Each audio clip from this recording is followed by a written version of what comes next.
Today, we are going to be studying and analyzing the recent rise of the terror group the Taliban and their whereabouts in Afghanistan.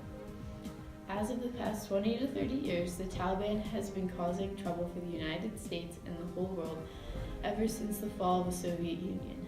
Yes, the Taliban was originally founded to rebel against the Soviets who were invading Afghanistan. The Taliban is a fundamentalist Sunni militant group originated in Afghanistan from 1979 to 1989. The Soviet Union attacked Afghanistan and took control over the country. A group of civilians known as Mujahideen fought back and started small rebellions against the Soviets. In 1990, the Soviets withdrew all forces and the small group of fighters had retaken the country. After the Soviets left, the government was founded and Afghanistan was rebuilt.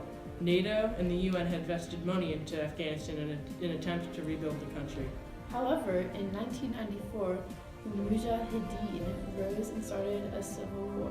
These men went by the name the Taliban. 2 years later, the Taliban had captured the capital city of Kabul, and by 2000, 90% of Afghanistan was under the control of the Taliban. And a few years later, a deal had been made with a rich Saudi Arabian oil thief. His name was Osama bin Laden. In 2001, bin Laden was deemed responsible for one of the world's most horrific events in all of world history.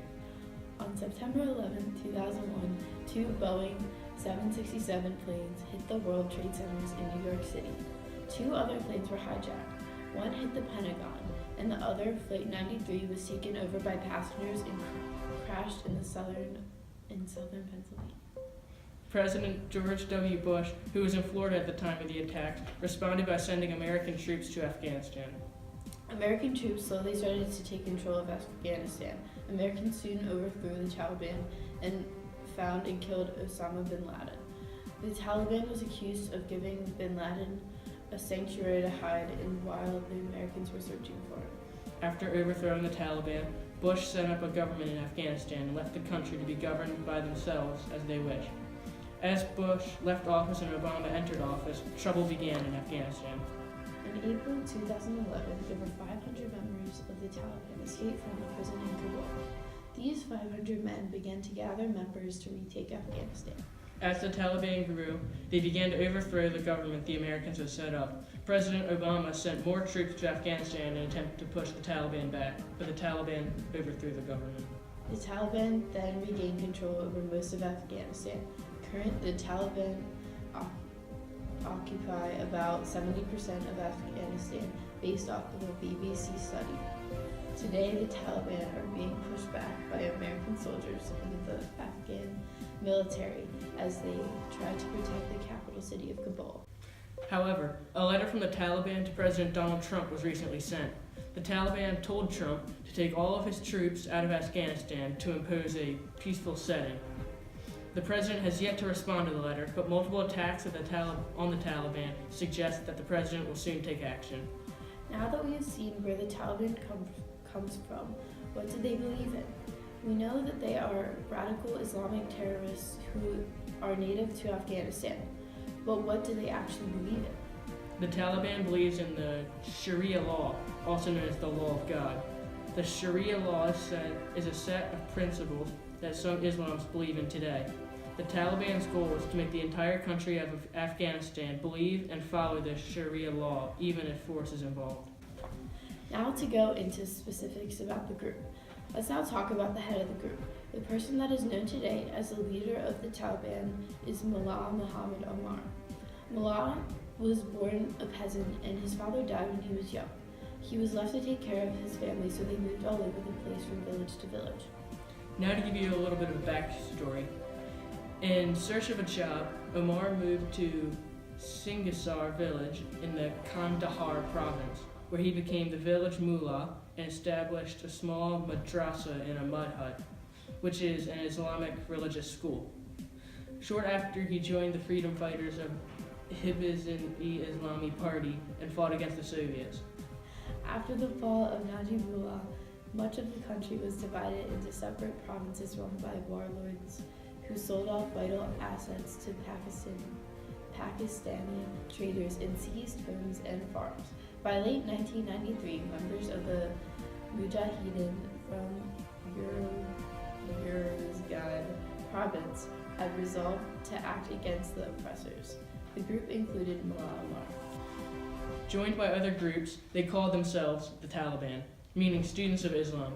According to some of the members, Mullah was chosen because of his unswerving religious belief, and others just said he was chosen by God. The military capability of Omar's Taliban increased substantially over time and seemed to have become unstoppable compared to other groups. By March of 1994, Omar's forces took control of 12 of Afghanistan's 31 provinces. By this time, there was a huge influx of members. To show you how ruthless the Taliban really is, when they finally swept into Kabul on September 16, 1996, one of their first acts was to hang Muhammad Najibullah, the former president, from a pole near the presidential palace. The Taliban set up a 6-man interim council to govern and impose strict Sharia law. Before long, the National Football Stadium was being used for public executions. Some time went by in the following attacks on the World Trade Center on September 11th. Omar declared on Qatari Al Jazeera television channel, in a situation like this, like the one we are in today, jihad becomes a duty for all Muslims. So what him and his group did was take action. He led the Taliban from the mid-1990s till about 2013. Before his death, he was driven from his power in 2001 and forced into hiding because he was wanted everywhere. The U.S. put out a $10 million bounty to find him. Mullah came to power in 1994 as a supposed savior of the victims of rapacious warlords, but his regime proved every bit as savage as those of his mujahideen and communist predecessors. He was known abroad as the leader of an unbelievably harsh government and the implementer of the strictest interpretation of Sharia law ever seen in the Muslim world, known for its oppression of women and cruel punishments meted out to miscreants, including routine amputations and executions. And, most of all, he was seen as a protector of Osama bin Laden. It is said that he passed away in April 2013 in a hospital in Pakistan. His death has now been confirmed by the Taliban. Wow. Now that we have seen the leader of this group, how often do they attack Americans and Afghan civilians? Very often, actually. According to Fox News reports, on January 28, 2018 in Kabul, Afghanistan, an ambulance was able to pass many security checkpoints as the driver said they were rushing a patient to the hospital. The ambulance, which was filled with explosives, exploded, killing 103 people and wounding 234 more. Vehicles and shops were destroyed in the suicide act. Many people are impacted by this group throughout the world. Who is most impacted by these people? The people who have been impacted most by the Taliban are innocent citizens that live in Afghanistan. From 1996 to 2001, women were not allowed to attend school, show their skin, or be outside without male escort. Television, music, and holidays outside the Islamic tradition were also banned.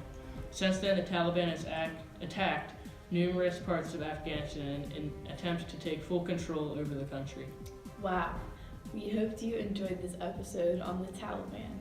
We learned a lot and we hope you did too. Goodbye.